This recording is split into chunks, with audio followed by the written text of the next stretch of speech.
I joined the army by the call of my heart and my soul. American female soldiers greatly inspired me. I wanted to be like them.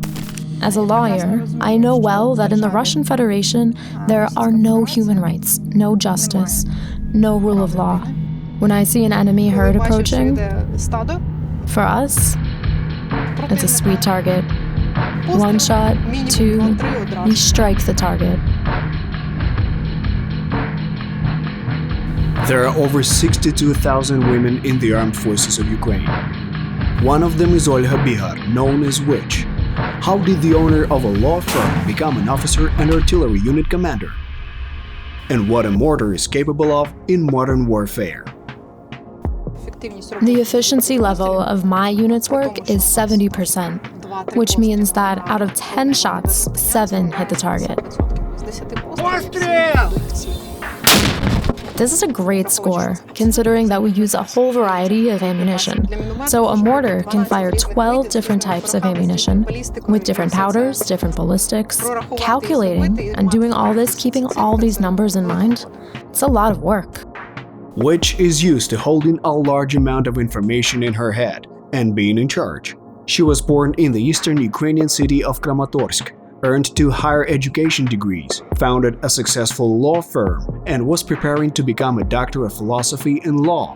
However, the full-scale invasion changed everything. I joined the army by the call of my heart and my soul. As a lawyer, I know well that in the Russian Federation, there are no human rights, no justice, no rule of law. I wouldn't be able to live in this kind of country, so there was no choice. I stood up to defend my own. Olha's baptism by fire took place at the legendary patch of the Frontline, outside Kyiv, near Hostomel and Bushchun. Most of my comrades hadn't even managed to get the gear and a proper amount of ammunition. But everyone was very motivated, and the task was simple. You find Russian armored vehicles, you shoot, you find occupiers, you take them prisoner. Which started in the infantry, but after the victorious Battle of Kyiv and a few months of a break, she returned to battle as a part of a mortar crew, where she quickly rose from platoon commander to deputy artillery battalion commander. She faced difficult circumstances on her way to such promotion. It was during this time that another word was added to her call sign, Bakhmut.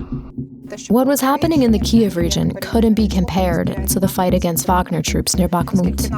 The quantity of our forces and means and the quantity of the enemy forces and means were incomparable. Roughly to every 12 enemy shots, we could respond with only 3 of our own. Once, Witch's unit repelled 6 enemy attacks in just one night. At that time, her fighters defended an asphalt plant in Bakhmut.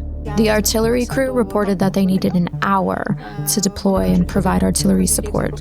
Then a fighter with the call sign Shiva, armed with a small Mk-19 grenade launcher, blasted a powerful wall of fire. Moreover, one of my artillerymen was wounded, but still managed to capture an enemy radio and bring it to me. Thanks to this, the attack was stalled, because as soon as the M777 was deployed, I started tracking the movements of the orcs through their radio and adjusted the fire. Bam! 9 enemies gone. Bam! 6 more down. That's how we repelled the assault. The M777 is my love, my dream. Working with this howitzer brings incredible satisfaction.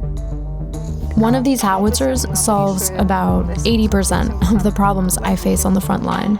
I also like the L119, very accurate, maneuverable, and convenient in battle deployment. If we compare American guns with Soviet ones, American ones are intelligent systems that have more advantages in operation, and they're easier to use intuitively. Which is fascinated not only by Western weapons. American female soldiers greatly inspired me in 2011 when I was in the United States. I took a subway ride through Braddock Station, Pentagon City Mall, and there were a lot of military personnel commuting that way. When I saw women in uniform, I wanted to be like them. They embodied strength, independence, and some sort of intellectual dominance. Here's what Witch says about the advantages of mortars on the battlefield. My favorite grenade launcher is the MK19, one of the first weapons I've worked with and liked.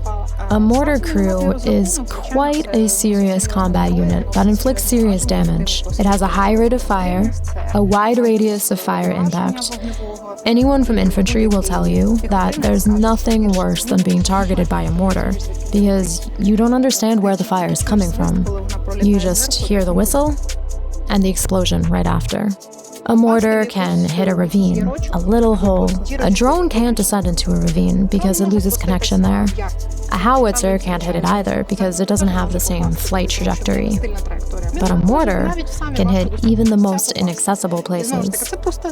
It's also a simpler weapon. It's easy to repair, easy to maneuver, and easy to operate.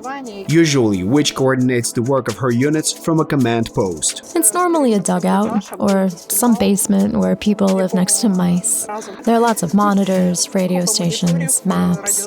The atmosphere there resembles a stock market. Everybody is shouting and being loud. Repelling the enemy's massive assaults and conducting counterattacks often has to be done under conditions of limited resources. Currently, we are using about 4% of our ammunition stock. Unfortunately, the quantity of ammunition available to us severely restricts our maneuvers. Our units have already learned how to fire accurately with the first or the second projectile. But as a commander, it sometimes hurts me to understand that I could hold the enemy assault team back with fire.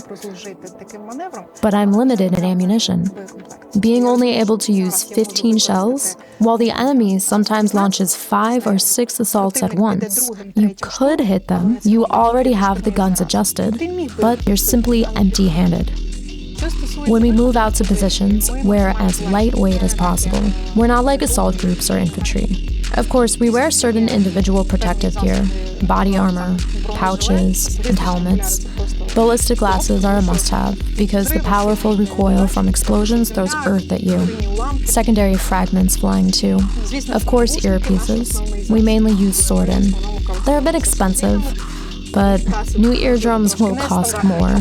You have to protect your head.